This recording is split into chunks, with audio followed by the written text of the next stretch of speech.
hello. Oh, hello. Hello, hello. I don't know if Oh, I am. I'm here.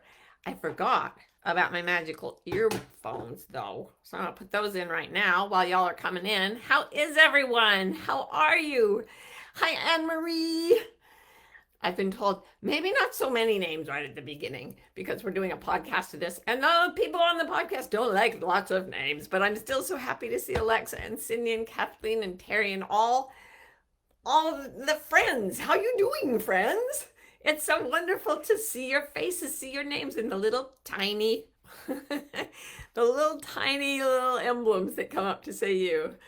Emily, Elizabeth, and Anne Karine, and Stephanie, and Jesse, and everybody's here. Okay, thank you so much for joining me here on The Gathering Room. I am Martha Beck. Haha, I said it. All the things I was supposed to say. And today we are talking about something that I stole from another author this morning. But it's not, here's the thing about being an author. You can steal things as long as you tell people you stole them. This is called attribution, and it makes everything okay. Yes, I stole this from Shinzen Young, a meditation teacher whom I quote often. He's an incredibly articulate dude, mathematician, physicist, and Zen monk. And I was listening to one of his tapes today, and it said, he said he had a Zen master who would start a session by smacking his fan against something and saying, "So, what are you going to do when the earthquake comes?" And then they would just go from there. And the answer was to sort of sit and stare at a wall, which is a whole Zen thing. But I really liked the idea that into each life, earthquakes come. Things shake in this world of ours. And right now, things are shaking. They're shaking in our individual lives. They're certainly shaking out there in the collective life. I keep talking about pandemic and political upheaval and whatnot. Systems of oppression and injustice, they're all still there. I don't even know why I bother to mention them anymore. But, they're quite troubling to those of us who are still trying to cope with the pandemic. So I thought, great, I want some advice on what to do when an earthquake comes. If those of you who do my coaching program or who are coaches know that we talk about life changes happening in cycles right after a big impact of some kind. It doesn't have to be sudden or calamitous. It could be just that you outgrow your old personality or even, your childhood clothing or whatever. Something happens that makes it impossible for you to keep living the way you were living. So let's call this an earthquake because it does. It comes in and it shakes the foundations of everything. But it could be a traumatic experience. It could be something that just happened to you today. Like something upset your plans. Something didn't go the way it was supposed to. You don't feel well. You didn't get any sleep. Whatever it is, these can be seen as little earthquakes. And what to do when the earthquake comes? Well, there are two phases that I want to talk to you about. And one is being shaken. So what Shinzen Young says, and his Zen teachers say, is that when the shaking starts in your life, the only place you can hide that's absolutely bulletproof is the shaking itself. And what he means by that is complete non-resistance to what is. Same thing you'll see in all the enlightened masters and the way they talk, complete non-resistance to what is. I remember being in Tokyo once in a building on a hill, and I was looking out the window at the whole city. It was a clear day. If you've been to Tokyo, you know that the buildings are built on really small plots of land. Land is so incredibly precious there, and they've been parceling it out for millennia. So all the buildings are kind of small in circumference, and then they go up as far as they can without getting dangerous in fire and earthquake, which are very common in Japan. So they're not that tall, but they're really packed in together. And I was looking out across this city, and I saw on the horizon, the whole city began to ripple. And these ripples, just like ripples on a pond of water, started moving these buildings, or like a field of grass with pulses of wind going through it. And the buildings themselves were doing this dance. They'd go along. And I remember just watching it and thinking, holy crap, it's coming right for us. And sure enough, then the room I was in started shaking, and then I could see more tremors coming, and they would shake. Now, all we could do, the people that were in that room and I, we just kind of looked at each other and went, oh, that's scary. But there's not a hell of a lot you can do about an earthquake happening.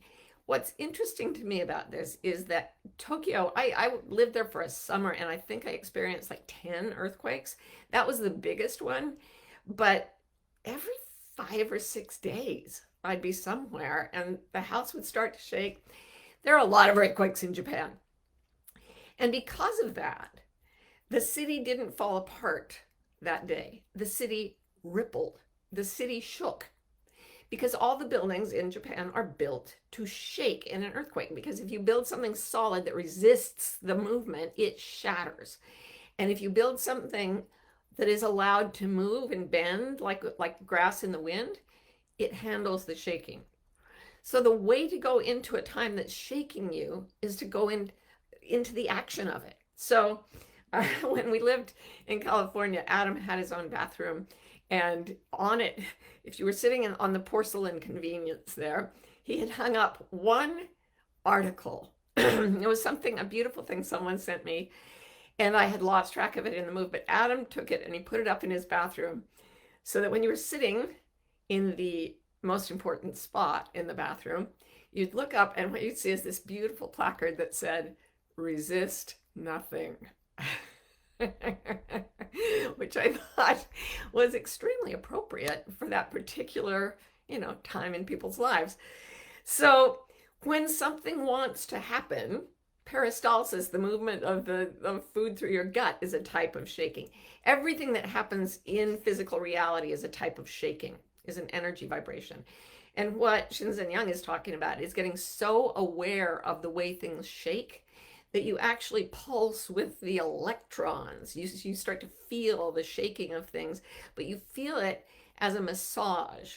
He loves to talk about how, it pulls you outward and shatters you, and you allow that, and then it pulls you back inward and crushes you, and you go with that, and you come in and go out. And at first, it feels like you're being destroyed because you're having the impurities shaken out of you. But as you get looser and more relaxed and attentive, it starts to feel the way a really deep massage feels when you're super relaxed. So he says, you let that shaking happen. Now, those of you who have read, I can't remember which one of my books, one of them, I talked about something called trauma release exercises. This is literally about how we can get rid of emotional pain by physically shaking. So this is not a metaphor.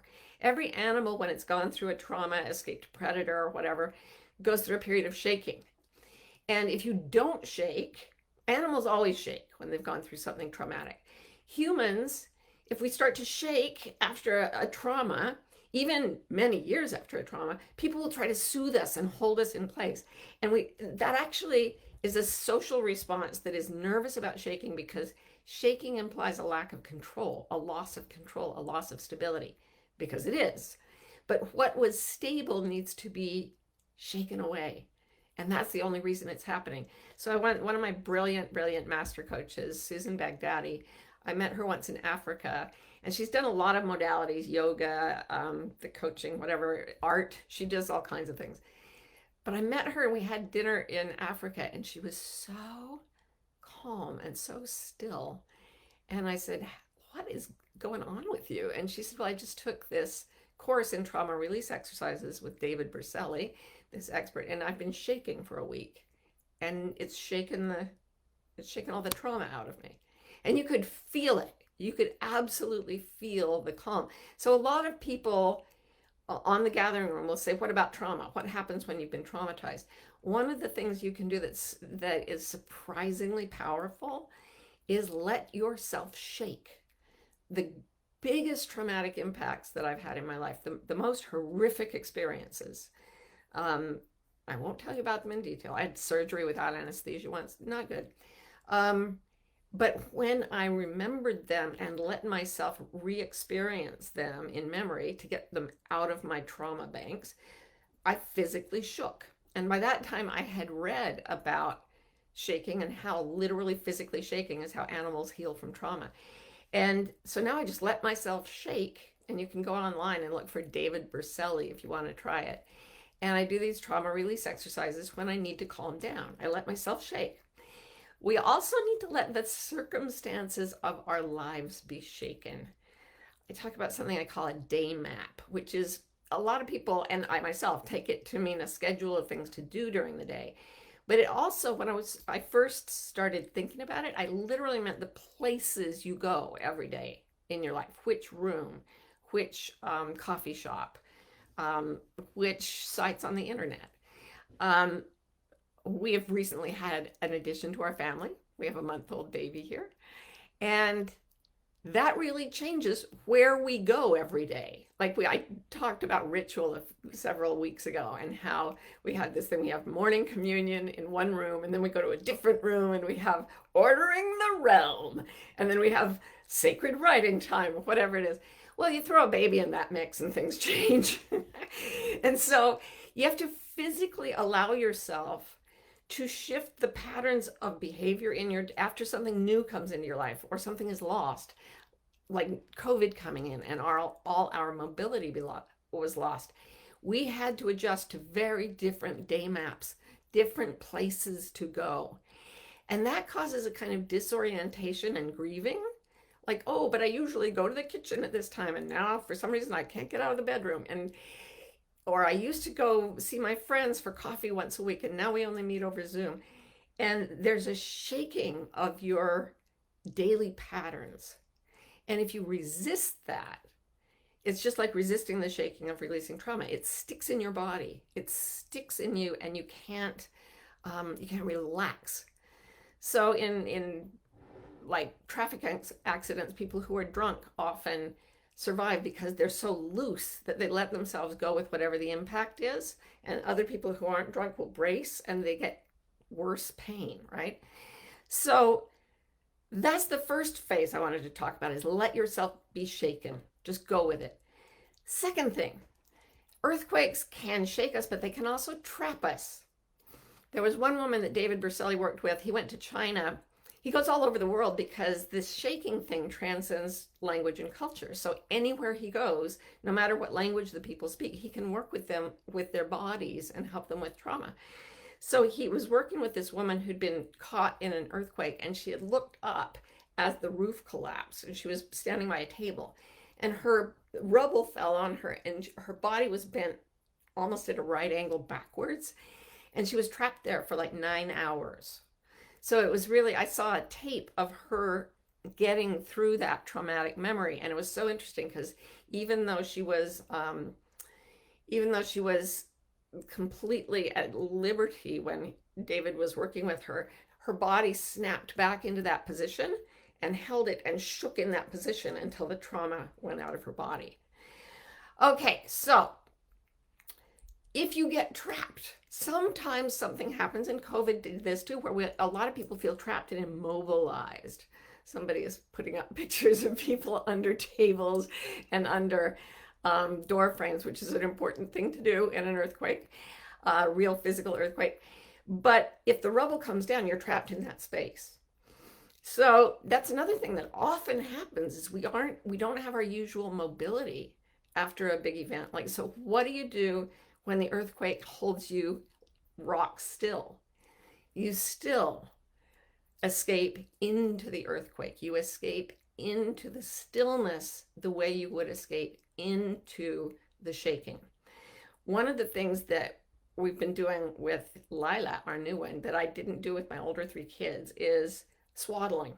It wasn't a thing when I didn't know it was a thing. I didn't do my research. I'm sorry. But at first it seemed almost cruel to me. You put the baby in a blanket and you swaddle them really tightly so they can't move much at all. They look like little grubs. And it calms them down. But to me, it looked like straitjacketing. So it was hard for me to overcome my resistance to confinement. But then I started realizing, number one, all the research you read says babies need to be contained. And I thought about the times in my life when I've been feeling really frightened. What I wanted was someone to hug me tight, to hold me, And as I've held this baby in a swaddle, I can feel that it does the same thing for her that meditation does for me. Meditation is something where I lock myself in one position and I won't even let my mind move. That's how straitjacketed it is. And yet, as I go into the stillness, because there's no other option, I find resources of quiet and peace that I never knew I had. And we all need that swaddling. Today I was rocking the baby and thinking, well, you're kind of immobilized when you're rocking a baby to sleep. Like you can't do all the things you used to do. You new parents out there know what I'm talking about. You can't take a shower. You can't. It's a hell of a lot easier when you're not the one who just gave birth. I'm going to tell you that. But even so, there's something about babies. They hold you in place sometimes.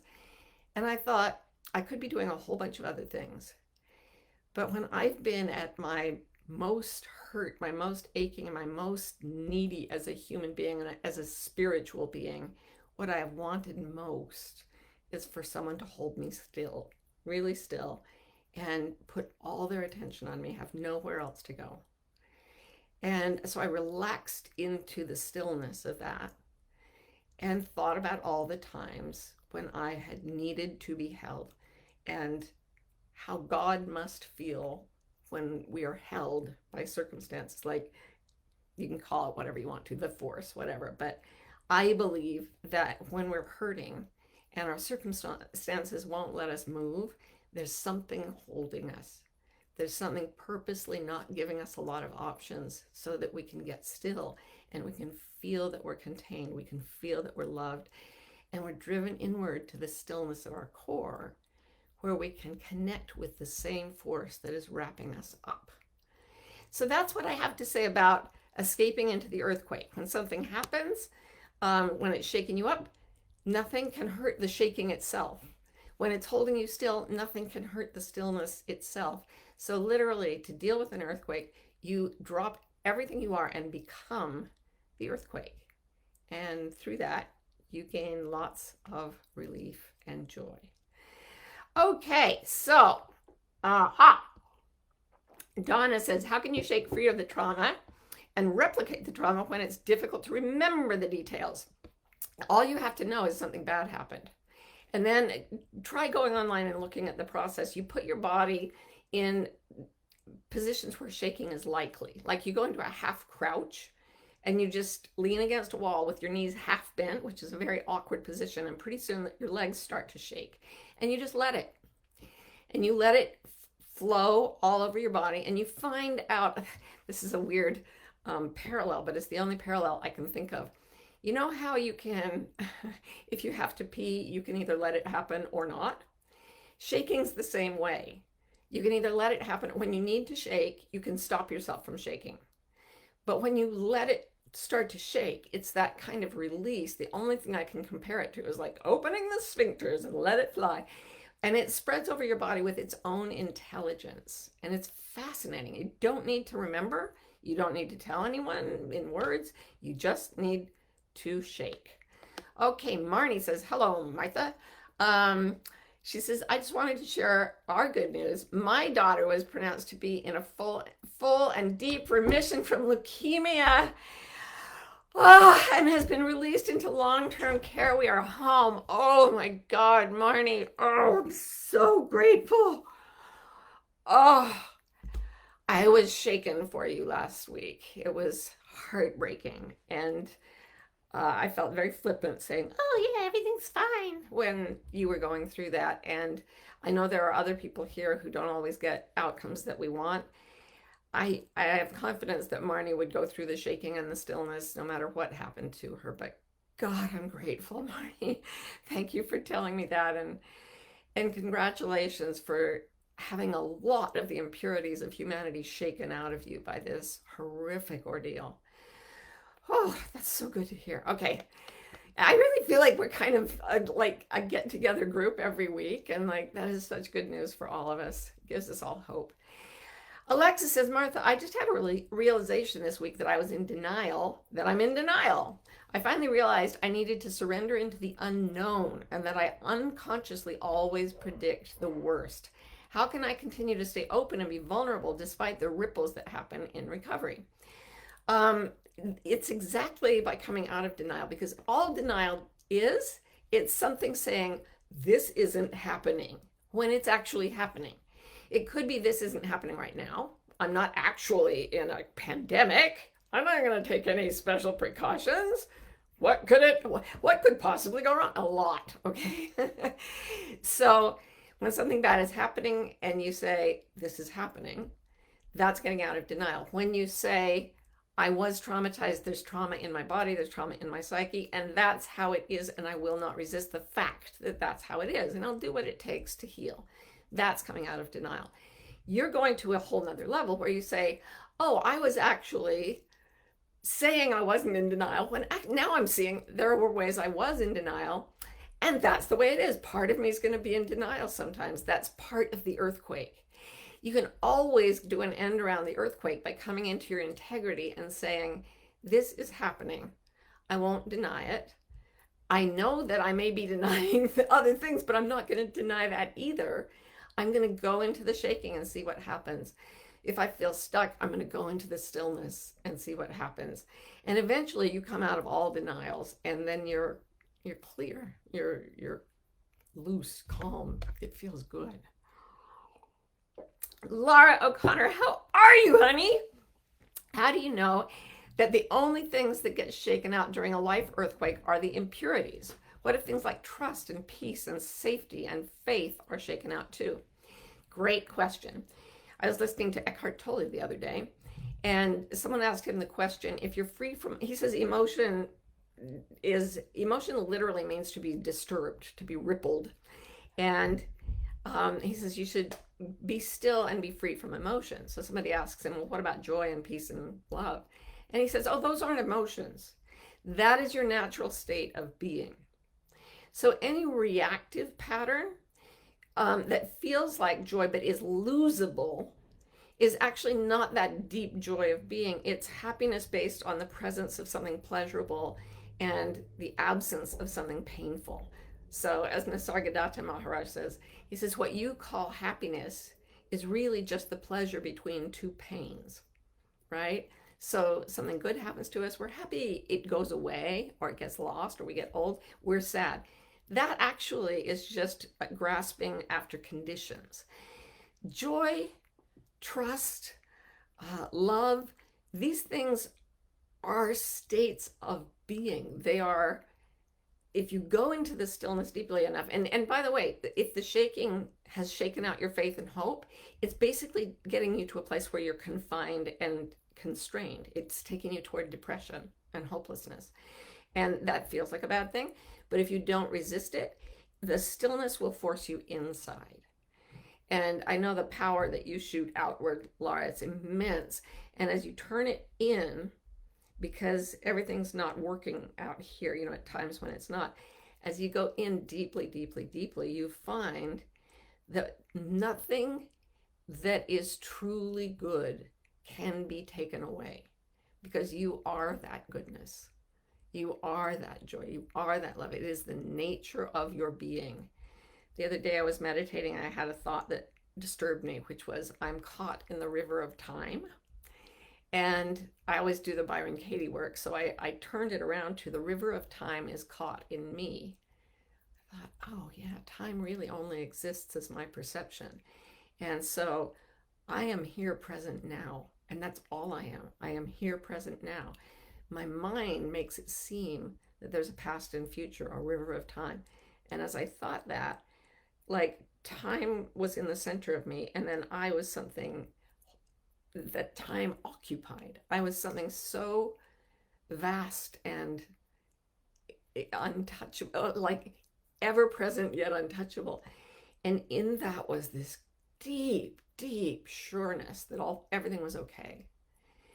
And so a lot of happiness may be shaken away. A lot of conditional, dependent pleasure, satisfaction, false sense of security, a lot of that can be shaken away.